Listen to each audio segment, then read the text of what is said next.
inicia-se com o desequilíbrio entre o sujeito e o objeto. Vamos lá.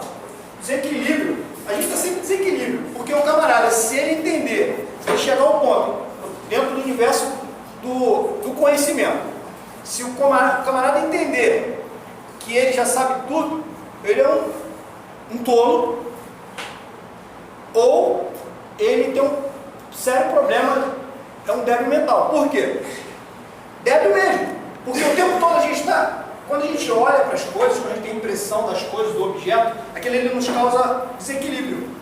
O que é o desequilíbrio? É justamente novas informações, novos conhecimentos, a gente tendo acesso a isso, isso nos causa um desequilíbrio mesmo, causa espécie. Aí você vai procurar saber daquilo ali, ou não, mas de fato, causa o desequilíbrio, dentro daquilo que você já tem consigo, dentro do seu cérebro, dentro da sua cognição, que é nada mais, nada menos que a capacidade de quê?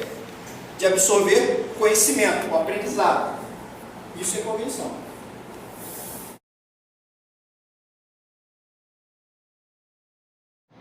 Quero fazer um adendo nessa parte aí.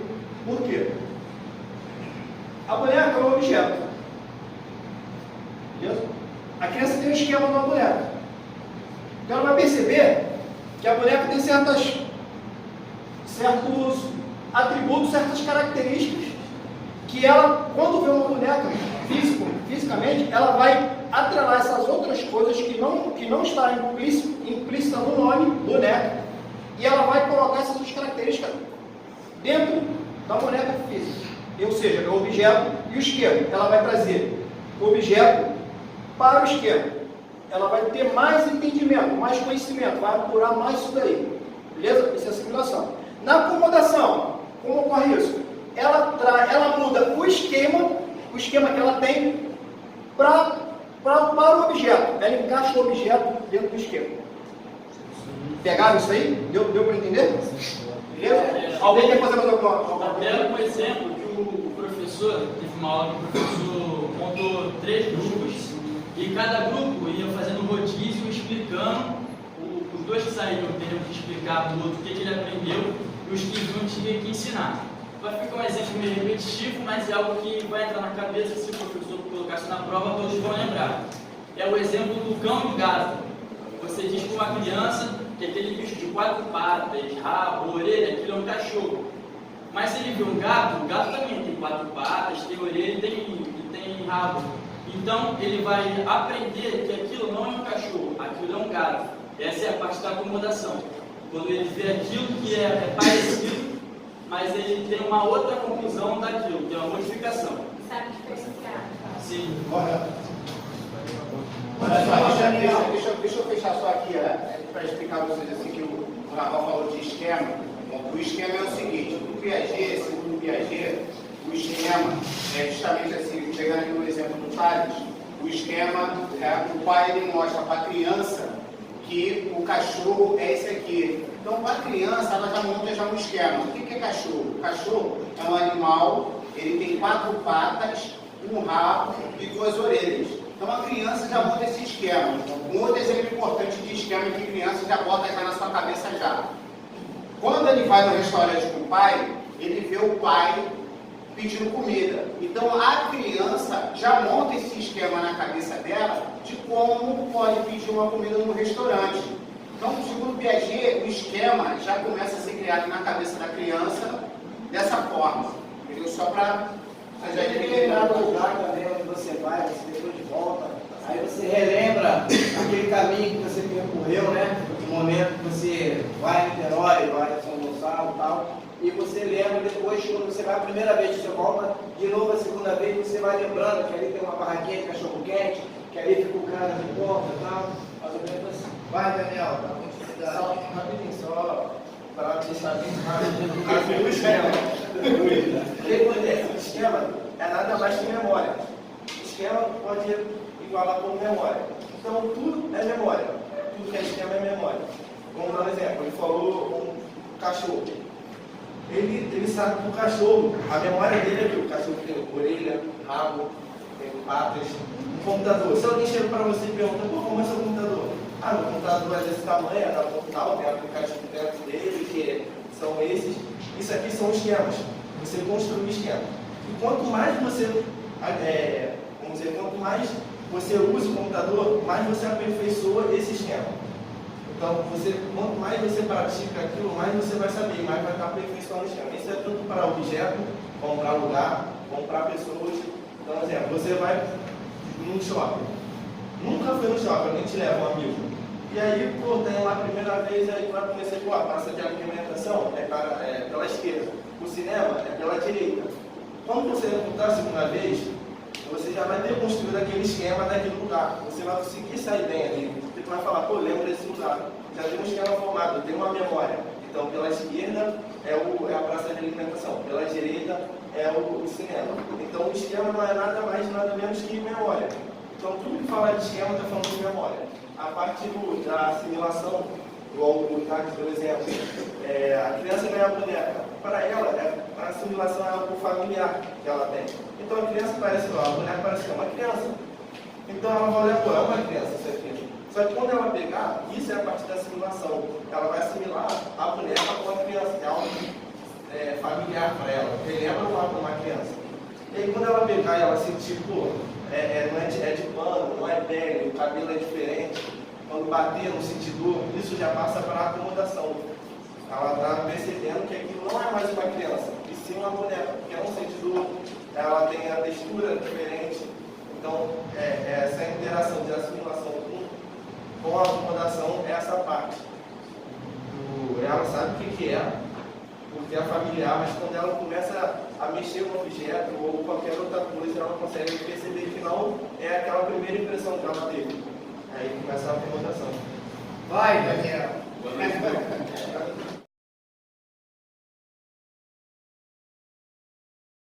Então, o Piaget se envolveu também a teoria do estágio do desenvolvimento cognitivo. Elas são divididas em 4 estágios. O primeiro é o estágio sensório-motor, que vai de 0 a 2 anos. Nesse estágio, a criança não tem noção de nada, ela age simplesmente como ela faz, não faz nada. E também o mundo dessa criança é basicamente tudo que ela vê. Algo que ela não sabe no momento, para ela não existe no mundo. Entendeu? Dá um exemplo aqui para complementar o Daniel. Vocês têm um urso, vocês mostram para o bebê. Ele vai vir, vai tentar pegar. Se você tirar do campo de vista dele, ele vai achar que ele deixou de existir, que não existe mais, que sumiu. Porque ele não tem essa noção do espaço. Outra coisa, eu vou tentar explicar assim, de uma maneira que todos entendam, o mais prático possível. E uma das características, como o Daniel falou, é a prática. A criança, assim, eu tenho que chegar na parede. Se tiver fogo, espinho, ela não quer saber, ela vai andando, ela não tem essa noção do risco de aquilo me machucar. Ela vai no ponto que ela quer chegar. A segunda, a criança usa muito a parte dos sentidos, tanto o olfato, o tato, a visão. Pode ver que, se você reparar, a criança brincando, ela pega o objeto, coloca na boca, passa por cima. Então ela está sempre usando, cheirando. Ela usa muito os sentidos nessa fase do 0 a 2 anos. Então, uma das características principais é a prática dela, tipo, eu tenho que chegar aqui, então eu vou chegar, não importa como, se tem risco ou não. E a questão dos sentidos, ela trabalha muito com isso. Então, pegando objeto, mudando a boca, cheirando, e aí vai. A gente vê quando não são vistos ou ouvidos por elas.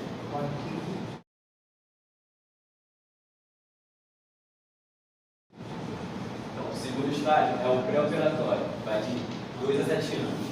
Nesse estágio, ela desenvolve a fala e desenvolve também o egocentrismo. Não por culpa delas, apenas desenvolve, age muito isso. Se coloca no centro do mundo.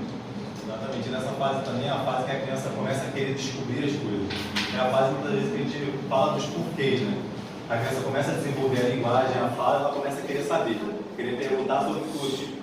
Essa é uma das fases que a criança ela tem esse interesse de querer saber as coisas. Como ele falou ali, ela acha que o centro do mundo está nela, mas não por culpa dela, por causa que ela ainda tem essa inocência, ela não tem toda a seu desenvolvimento cognitivo muito totalmente completo. Aí por isso que ela acha que ela está no centro de tudo, tudo é a favor dela e tudo é do interesse dela. Ela procura saber o porquê das coisas nessa fase de pré-operatório de 2 a 7 anos. e ela tem dificuldade de se colocar no lugar do próximo. Complementar. Aliás, como eles falaram, ela começa a descobrir a linguagem e trabalha com símbolos. Mas o que seriam esses símbolos? O símbolo é a representação. É muito aquela brincadeira, você é o enfermeiro, você é o médico, eu sou a polícia, eu sou o pai, você é a mãe. Então, de 2 a 7 anos, tem muito esse trabalho, que ela começa a aprender a linguagem, ela começa a falar e trabalha com essa parte de fingir, eu sou isso ou aquilo. E o que o Daniel falou, né, o Daniel e o Carlos, do egocentrismo, não é por mal, como eles disseram, eu sou egoísta, não é isso. É voltado mais para a parte de brincadeira. O que acontece? Se você for num parque, né, a gente podemos observar, aquelas crianças todas estão assim, tem uma interação ali, uma está brincando com o outro, mas se você for a fundo, olhar, reparar bem, está uma brincando no seu brinquedo aqui, a outra na areia aqui. Então, assim, se você perceber, está individualizado, não tem aquela troca, não tem um brincando com o outro. Claro, tem, mas é bem específico, um no seu brinquedo, o outro na areia. Então, a parte do egocentrismo é isso. Não é de falar, eu não quero. Pode ver que nessa época os pais ficam assim, tem que dividir. Tem que, dividir com o teu amigo. Eu tenho essa ajuda mútua. Por exemplo, uma criança consegue subir a escada, a outra não consegue. A criança da cidade não vai puxar a mão da outra para tentar ajudar a outra a subir. Ela vai subir e vai deixar a outra lá, entendeu? Não tem essa troca de favores, entendeu? Aquela questão do não emprestar o brinquedo, eu não posso perder na brincadeira, só que ganha, só perder chora. Aí pode ver que os pais sempre trabalham isso, não, faz parte, não, divide, por causa dessa fase.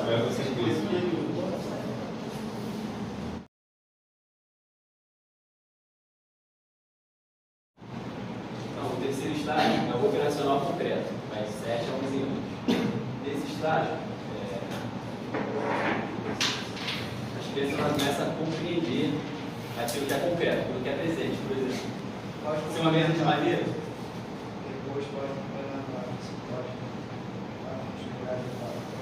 aquela criança sabe que a madeira vem da árvore, então ela já tem esse raciocínio, mas apenas concreto. Então, nos outros estágios, a gente percebe claramente que a criança, ela não consegue, nos dois estágios, ela não consegue saber nada daquilo que não está vendo.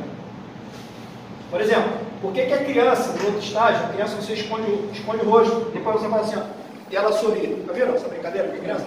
Esconde o rosto, achou! Isso daí, entendi, Paulo. Isso daí é simplesmente por quê? Porque ela não tem essa percepção. Mas se você brincar com uma criança de 7 anos, a senhora vai dizer, esse cara é um babaca, é um chato. Com certeza. Ou não, vai pensar, professor. As crianças de hoje não nascem de olho aberto.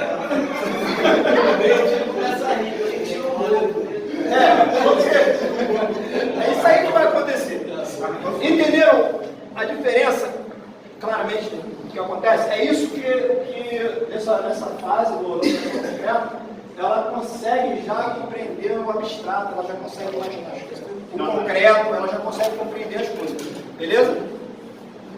É a parte lógica, né? A parte lógica, você. Se ele faz uma viagem de 50 km para ir, ele entende que é 50 para voltar. É nessa fase que ele começa a perceber isso, é só na coisa concreta, nada abstrato. Aí vem as operações formais. Esse estágio centra-se na capacidade da criança de manipular ideias na própria cabeça, ou pensar de forma abstrata. Durante esse estágio, surgem raciocínios dedutivos, pensamentos lógicos e o planejamento sistemático. Ou seja, aí, quando a criança fala assim, eu não sabia, dependendo do que seja, dentro do cotidiano dele, para a gente que é professor de educação física, nós vamos trabalhar muito com aqueles que vão ficar no ambiente escolar, vão trabalhar muito com essa idade aí. Aliás, quem está fazendo estágio aí já está percebendo, sentindo isso na pele, que a criança com 11 anos, ela é corajosa o suficiente, porque ela já começa a ter raciocínio dedutivo, já começa a ter pensamento lógico, então diante daquilo que apresenta ela, já começa a inventar desculpas, já começa a justificar os seus erros. Ela já usa as ferramentas para subsidiar os seus erros, para justificar os seus erros. Já sabe o que é certo. Já sabe mais ou menos, nem tudo ainda, mas ela já tem coisas mais elementares, ela já consegue saber sim o que é certo e o que é errado, e já pode ser repreendida como tal. Nessa época eles mentem muito. Mentem muito bom, cara. Elas mentem muito, porque ela já trabalha, já joga com o psicológico do professor, já tem malícia.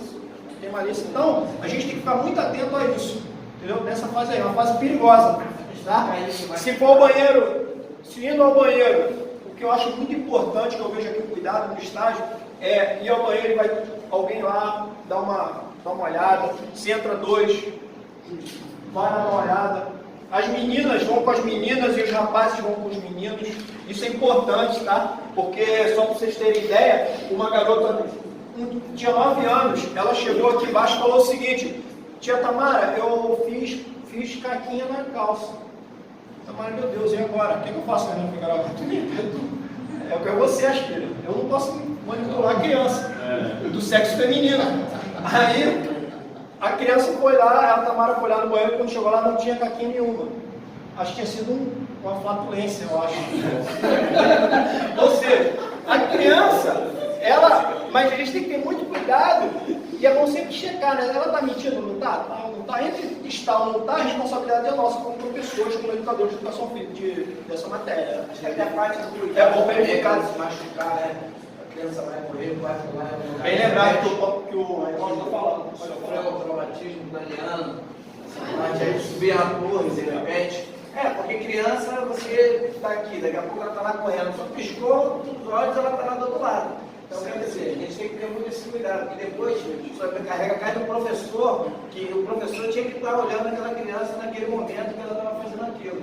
Mas às vezes os pais não querem saber disso, querem saber que o professor tem que olhar, mas eles não querem saber se o filho dele é levado ou não, se ele subiu lá na torre, se ele pulou de algum lugar. Então a gente tem que sempre estar atento para essa parte da criança aí.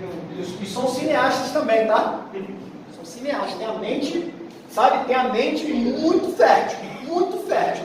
Não pensem que ela não vai falar que o coleguinha fez isso ou aquilo simplesmente porque ela criou na cabeça, idealizou aquilo e vai falar. E se você não tiver essa expertise, esse feeling, você vai acabar se deixando levar pela falácia da criança ali, pode cometer um erro grave aí, fazer acusar ou deixar de tomar a atitude correta.